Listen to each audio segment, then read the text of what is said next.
Voilà pour l'essentiel de ce journal. Madame, Monsieur, bonsoir.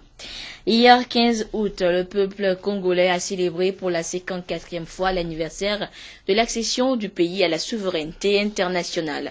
Plusieurs festivités ont marqué cette célébration, festivités auxquelles ont pris part plusieurs chefs d'État, dont le président togolais Faure Gnassingbé, aux côtés de leurs homologues congolais. C'était hier à Sibiti, à près de 300 km au sud-ouest de Brazzaville. Le compte rendu avec Aimé Abalou.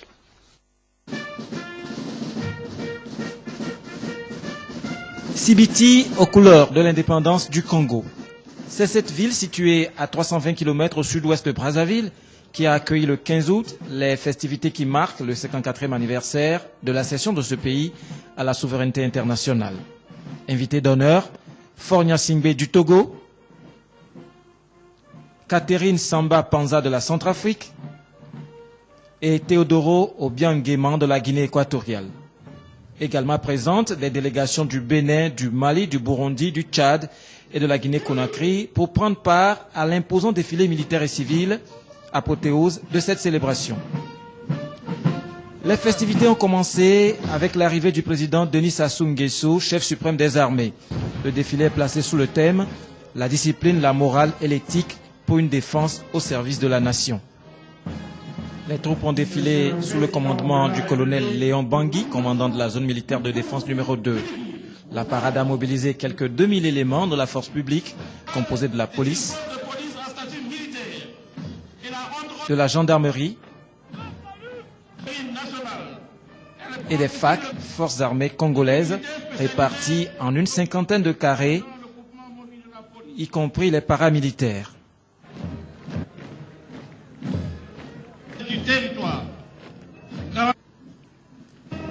Au même moment, les avions et hélicoptères de combat apportaient une touche particulière à la cérémonie par leur passage dans le ciel de Sibiti.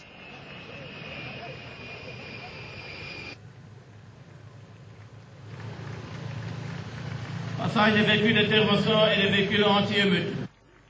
Après la cadence militaire, les pas de danse des populations civiles.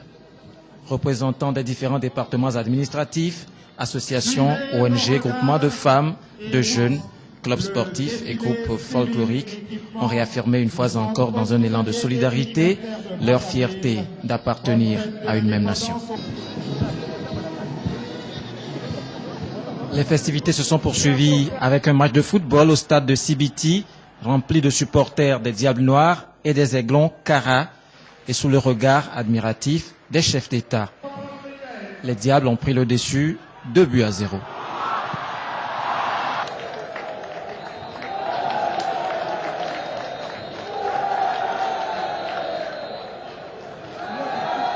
Et c'est après toutes ces manifestations que le président Faure Gnassingbé et ses pairs ont quitté Sibiti pour leurs pays respectifs.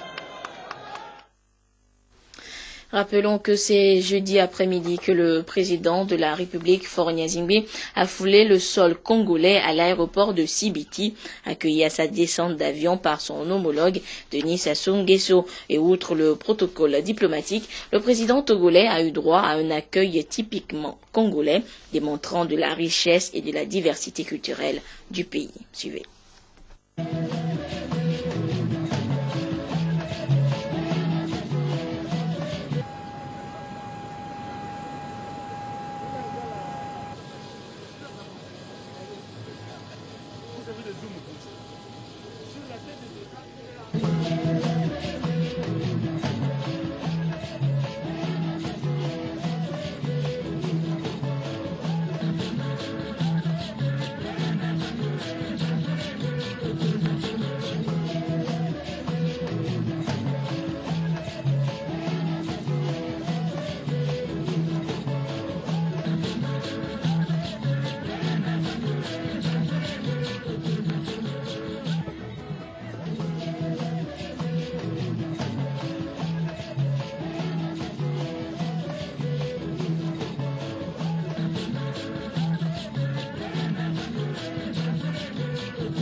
Voilà donc ce qu'on pouvait retenir du séjour du président de la République en terre congolaise pour la célébration du 54e anniversaire de l'indépendance de ce pays. Autre actualité, les lauréats du BEPC 2014 en colonie de vacances à Kpalimé vont regagner demain dimanche leurs familles respectives après 10 jours passés dans cette ville touristique.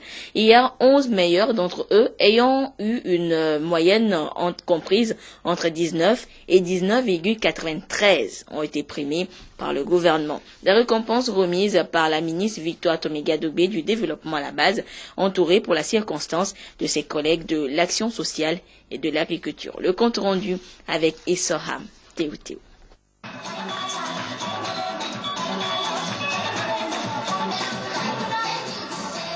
Célébrer l'excellence, promouvoir le brassage des cultures et les valeurs citoyennes sont entre autres objectifs poursuivis par le gouvernement et ce, à travers l'organisation des vacances utiles au profit des lauréats du BEPC. Sur les 400 élèves, 322 ont répondu présents à ce rendez-vous. Que nos objectifs ont été atteints. Il y a les formations, les causeries éducatives, et les excursions.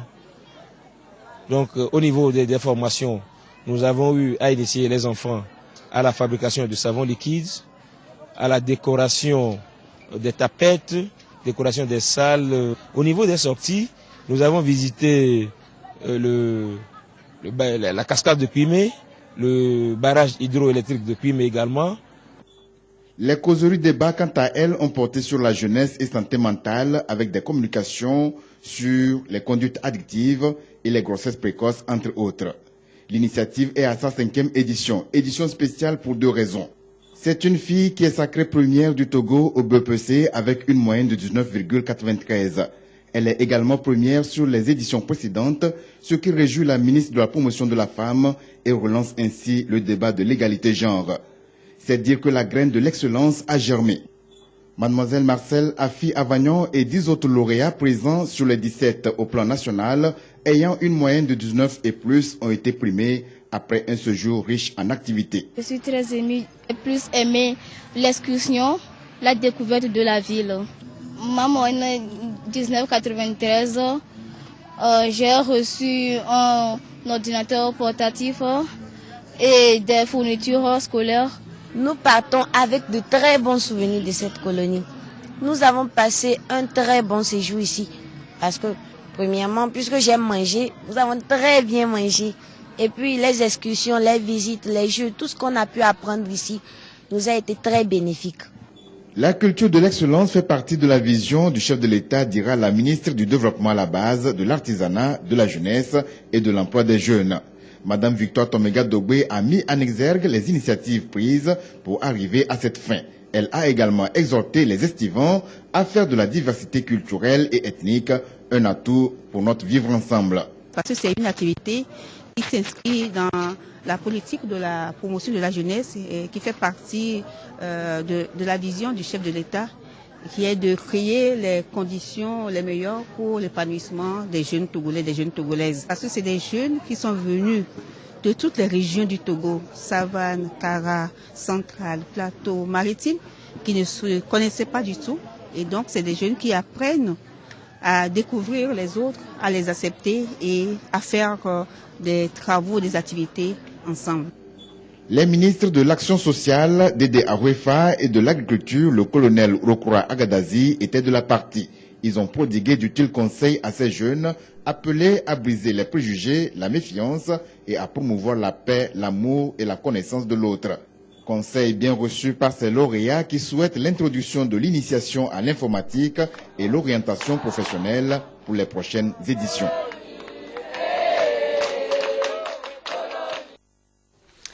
Le gouvernement togolais, par ses initiatives, veut permettre un réel épanouissement des jeunes et leur éviter ainsi des dérives. Car la jeunesse peut paraître comme une période enviable de la vie, mais lorsque le jeune n'est pas préparé à affronter certaines réalités, il opte des fois pour des solutions peu recommandables que sont la drogue, l'alcool, la rébellion.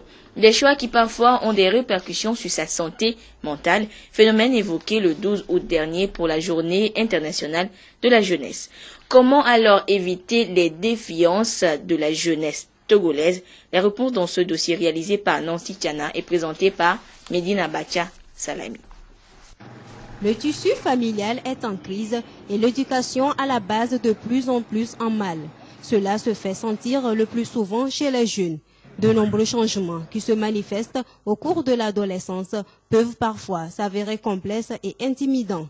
Pour les jeunes, la pression de réussir à l'école, à la maison, au sein des groupes sociaux est souvent énorme et lorsqu'ils sont déçus, ils se livrent à des pratiques nuisibles à leur santé, surtout mentale. Il y a d'abord les problèmes de délinquance à étiologie organique, par exemple une immaturité au niveau neurologique ou une lésion frontale peut donner lieu à un problème de délinquance. Mais la vaste catégorie ou la catégorie la plus vaste va renfermer des troubles de conduite sociale à caractère psychologique. Ce sont donc des causes environnementales. Et ça va toucher la famille et la société élargie. Mais parlons de la famille et mettons l'accent sur la cohésion. La cohésion familiale est un facteur de taille dans la survenue des troubles de conduite tels que la violence, la toxicomanie, toutes les conduites agressives qu'on connaît, le vol et tout ce qui inquiète aujourd'hui les pouvoirs publics. Des études révèlent aussi que des pratiques éducatives qui sont plutôt du genre rigide, du genre sévère ou laxiste, ce sont des pratiques qui favorisent la délinquance chez les jeunes. Parmi les causes identifiées figurent en première position les facteurs familiaux liés à la responsabilité des parents à qui les enfants ne demandent que l'affection et la présence. La circulation du message dans la famille n'est pas assurée. On interdit à l'enfant, ou du moins on le réduit au silence. Lui ne fait que obéir, on ne l'écoute pas. Et il est frustré, son agressivité, il ne peut pas le traduire devant les adultes, et il comprime ça. Et à un moment donné, il se trouve au bord de l'implosion, et quelquefois il y a la fugue. Il peut imploser et développer une maladie mentale. On va impliquer les parents pour soigner la santé de la communication